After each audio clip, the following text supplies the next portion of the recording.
ہم نے رب کے حکموں کو توڑا، ہم نے پرواہ ہی نہیں کی۔ ہم سمجھے دنیا میں آئے ہیں تو ہماری دنیا ہے، آوارہ ہوں، خواہشات نفس کے مطابق زندگی گزاریں، آنکھیں بے حیائی میں لگی رہیں، سوچیں آوارگی میں لگی رہیں، کان نغمے سنتے رہے، زبان جھوٹ بکتی رہی، ظلم و جبر کا بازار گرم رکھا، عصمتیں عزتیں پامال کرتا رہا، لوگوں کا مال لوٹتا رہا، حق غصب کرتا رہا، کلیجے اور دل چیرتا رہا، لوگوں کو زخمی کرتا رہا، لوگوں کے جذبات سے کھیلتا رہا، پرواہ نہیں کی کہ یہ دنیا ہے، امتحان گاہ ہے، چند دنوں کے لیے آئے ہیں، اللہ کے حضور پیش ہونا ہے، عملوں کا حساب ہونا ہے۔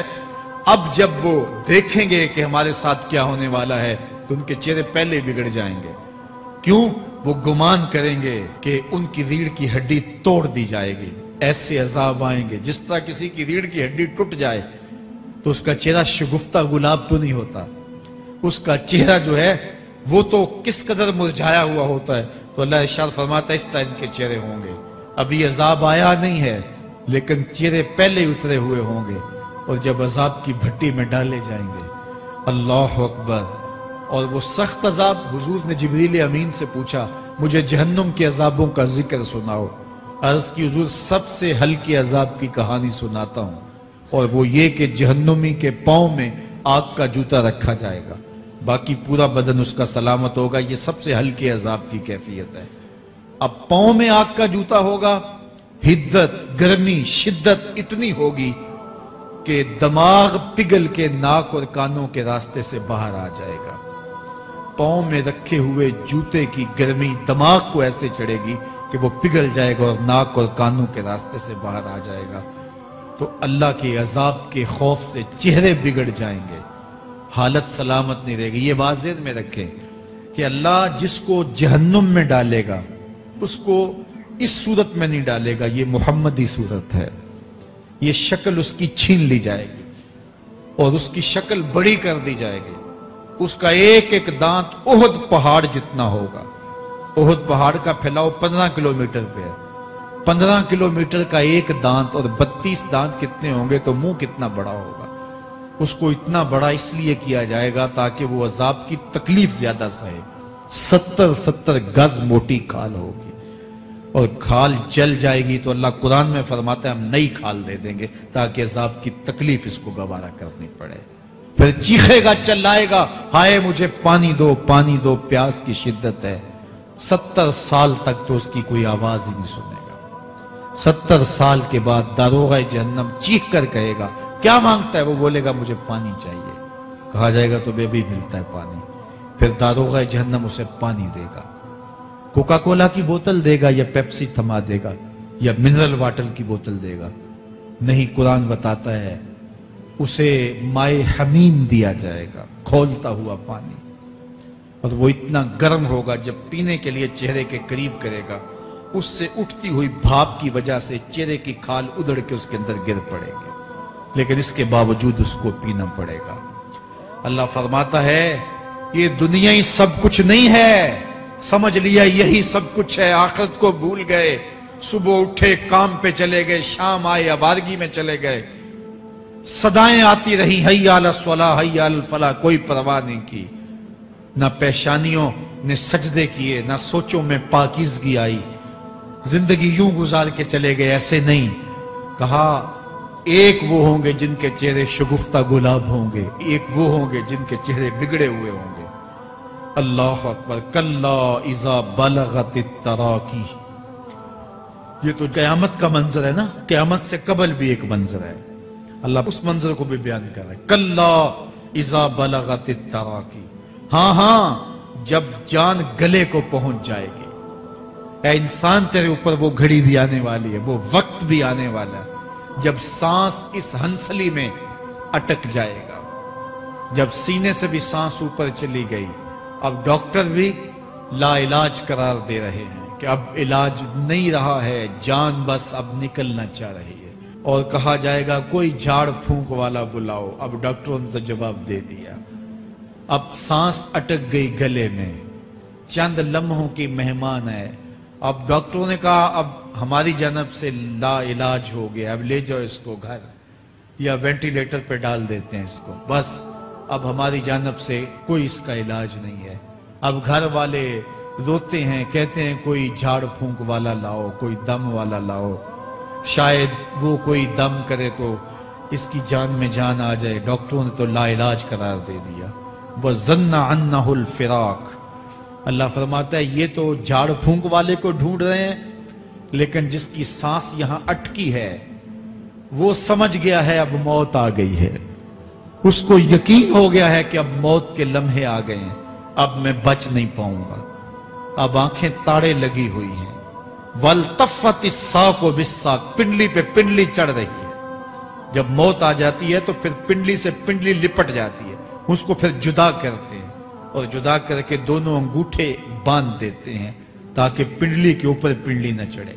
اللہ وہ منظر بیان کرتا ہے، صاحب یہ وقت آنے والا ہے جب دونوں انگوٹھے باندھ دیے جائیں گے، جب ناک میں روئی ٹھونس دی جائے گی، جب چٹے لباس میں کفن دیا جائے گا، جب غسال کے سامنے بے بس پڑے ہوں گے، وہ چاہے یہ بازو اٹھائے چاہے یہ بازو اٹھائے، گرم پانی ڈالے یا سرد پانی ڈالے، جب بس پڑے ہوئے ہوں گے جو ہے وہ غسل دینے والوں کے، اور ناک میں روئی ہوگی اور دونوں انگوٹھے آپس میں بندے ہوں گے۔ یہ محل، یہ ماڑی، یہ کوٹھیاں، یہ بنگلے جس کو سویر شام لگ کے حلال حرام کی تمیز کیے بغیر بنایا تھا، غوث اعظم رضی اللہ تعالیٰ عنہ بولے مکان بنا رہا ہے، بسیں گے اور حساب تو جا کے دے گا، اور یہ تو ایک رات بھی تجھے اس گھر کے اندر نہیں رکھیں گے کہ چلو ایک رات مہمان رکھ لیں۔ کہتے ہیں نہیں نہیں، مہمانوں نے بھی جانا ہے تو جلدی کرو، اس کو سپرد کراؤ، وہ تو تیرا لباس بھی پھاڑ کے اتاریں گے، خود غسل دینے کے لیے تیار بھی نہیں ہے، تجھ سے خوف آنے لگا ہے۔ جاندی واری ڈرونا بنے ہوتے، ہاتھ نہ لاندے ڈر دے، جنہ لئی تو پاپ کمائے اج کتھے نہیں تیرے کر دے۔ آج تو وہ تیرے ساتھ تجھے غسل دینے کے لیے آمادہ نہیں ہے۔ وَالْتَفَّتِ السَّاقُ بِالسَّاقِ، جب پنڈلی پہ پنڈلی چڑھنے لگ جائے گی، إِلَىٰ رَبِّكَ يَوْمَئِذٍ الْمَسَاقُ، اس دن تیرے رب کی طرف ہی لوٹ کے جانا ہے۔ فَلَا صَدَّقَ وَلَا صَلَّىٰ، اس نے نہ تو سچ مانا اور نہ نماز پڑھی، وَلَٰكِنْ كَذَّبَ وَتَوَلَّىٰ، ہاں جھٹلایا اور منہ پھیر کے چل پڑا۔ ثُمَّ ذَهَبَ إِلَىٰ أَهْلِهِ يَتَمَطَّىٰ، پھر اپنے گھر کو اکڑتا ہوا چلا۔ اولا لک فاولا ثم اولا لک فاولا، تیری خرابی آ پہنچی، ہاں تیری خرابی آ پہنچی۔ ایحسب الانسان ان یترک سدی، انسان دنیا میں یہ گمان کرتا ہے اس کو سدا چھوڑ دیا جائے گا۔ سدا عربی میں ایسے اونٹ کو کہتے ہیں جس کی مہار کسی کے ہاتھ میں نہ ہو، شترے بے مہار، جہاں مرضی جس گھاٹ سے چاہے پانی پیے، جہاں سے مرضی چارہ لے، تو شترے بے مہار کو کہتے ہیں سدا۔ تو یہ انسان بھی گمان کرتا ہے کہ میں بھی سدا ہوں، مجھے کوئی کیوں پوچھے، میرے جذبات پہ کوئی کیوں قدغن لگائے، مجھے کیوں روکے کوئی۔ بالخصوص جوانی کے ایام کے اندر جوان کو بڑا ہوتا ہے کہ کوئی مجھے کیوں، وہ تو ماں باپ کے کہنے میں بھی نہیں آنا چاہتا، وہ کہتا ہے کیوں مجھے روکتے ہیں، میری جوانی ہے، میرے جذبات ہیں، مجھے آزادی سے جینے دو، کیوں میرے راستے میں رکاوٹ بنتے ہو، میں سدا ہوں۔ اللہ فرماتا ہے نہیں، ایک اونٹ تو سدا ہو سکتا ہے، جس کو میں نے اشرف المخلوقات بنایا ہے اس کو تو سدا نہیں چھوڑوں گا، اس کو تو پابند بناؤں گا حکام کا۔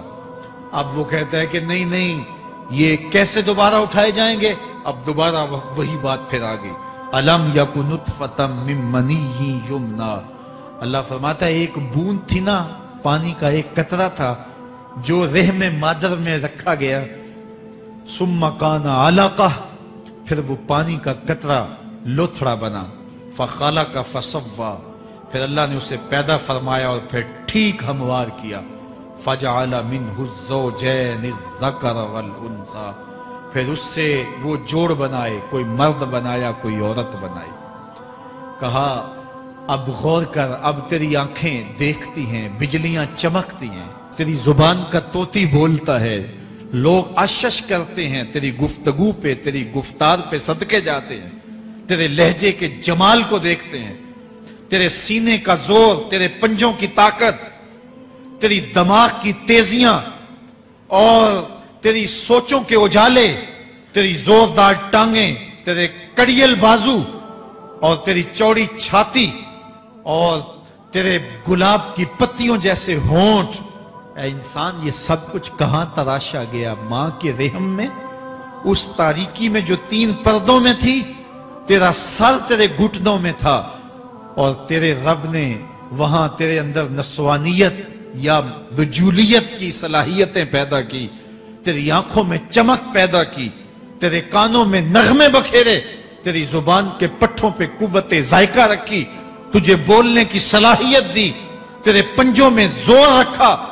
آج تو مفتی شہر ہے، آج تو علامۃ الدہر ہے، آج تو قاضی القضات ہے، آج تو منسٹر ہے، آج تو وزیر اعظم ہے، آج تو پہلوان ہے، آج تو شہزادہ ہے، آج تو بادشاہ ہے، آج تو زوراور ہے، آج تیری طاقت کے کیا کہنے؟ آج شیروں کو تو نچا لیتا ہے، ہاتھیوں کو تو بٹھا لیتا ہے، آج تو بڑا زوراور گھڑ سوار ہے، آج تیری طاقت کے کیا کہنے؟ تو کشتی کرتا ہے، زمانہ دیکھنے آتا ہے، آج تیری طاقت کے شہرے ہیں، تیری عظمت کے تنتنے ہیں، لیکن انسان تو ایک ناپاک قطرہ تھا اور رحم مادر میں تھا۔ تیرے اندر یہ رنگ کس نے بھرے؟ تیرے کانوں میں نغمے کس نے رکھے؟ تجھے دماغ کی قوتیں کس نے دی؟ زبان کو بولنا کس نے سکھایا؟ آنکھوں میں توانائیاں کس نے رکھی؟ تیری زبان کا طوطی بولتا ہے، یہ سلیقے کس نے دیے؟ پھر اللہ فرمایا، کتنا زوردار بیان ہے، الیس ذالک بقادر علی ان یحیی الموتى، جو ماں کے پیٹ میں ایک نطفے کو ایک خوبصورت انسان بنا سکتا ہے، ہڈیوں کو جوڑ کے دوبارہ انسان نہیں بنا سکتا؟ کیا وہ دوبارہ تجھے کھڑا نہیں کر سکتا اپنے سامنے پیش ہونے کے لیے، جس کے حکموں کو تو نے توڑا ہے، جس کے فرامین کا تو نے مذاق اڑایا ہے؟ کیا وہ اتنا ہی بے بس ہے کہ اپنے حضور تجھے جو ہے وہ کھڑا ہی نہیں کر سکتا ہے؟ جس رب نے تجھے ماں کے شکم میں شکل دی، حضرت شیخ فرید الدین عطار بولتے ہیں، سانے کستی سلاتی می شود، ایسا کاریگر ہے مٹی سے بادشاہ بنا ڈالتا ہے۔ اس نے مٹی سے دارا و سکندر بنائے، اس نے مٹی سے جو ہے وہ رستم و سہراب بنائے، اس نے مٹی سے کیا کیا بنا دیا جو مٹی سے بادشاہ بنا سکتا ہے، جو نطفہ رحم مادر سے جو ہے وہ شکل اور صورت اور رنگ اور جمال بنا دیتا ہے۔ تیری صورت نکھرتی ہے، تیرے ہونٹ گلابی ہیں اور تیری نرگسی آنکھیں ہیں، تیرے ریشمی بال ہیں اور تیری خوبصورت رنگت ہے، تو چال چلتا ہے تو لگتا ہے قیامت چل رہی ہے، تیرا قد رانا جو ہے وہ صنوبر کو شرماتا ہے، تیری گفتار کے تنتنے ہیں۔ جس نے اتنی خوبصورت شکل ماں کے رحم میں بنائی، کیا وہ ہڈیوں کو جوڑ کے دوبارہ انسان نہیں بنا سکتا؟ وہ دوبارہ انسان بنائے گا اور پھر تجھے اپنے حضور کھڑا کرے گا۔ اور ایک حدیث میں آتا ہے، اللہ بندے کو اپنے حضور کھڑا کرنے کے بعد اپنے سامنے سے ہٹنے نہیں دے گا جب تک 5 سوال نہیں پوچھ لے گا۔ ان عمرہ ہی فیما افنا ہو، اس کی عمر کے بارے میں پوچھے گا، کہاں ضائع کی؟